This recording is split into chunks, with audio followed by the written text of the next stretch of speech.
You know, people have pointed out a number of times how often I've written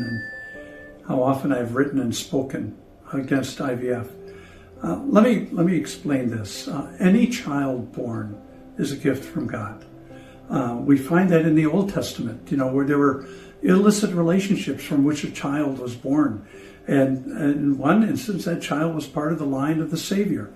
God can make good come out of everything, but that doesn't remove us from the responsibility to be responsible in the way we bring about life.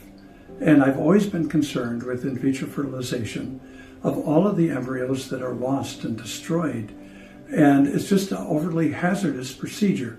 Now, the medical professions like to redefine a pregnancy to be beginning at implantation. So oftentimes when you go onto the IVF websites, they'll make a big deal of these phenomenal successes. The sad reality is that over 70% of embryos created during the IVF process are destroyed or lost. Only 30% of them will actually result in a child in arms, or less than 30%. But if God gives you a child in your arms, that child is a wonderful blessing. And there's also a caveat with snowflake babies, but I'll talk about that another time.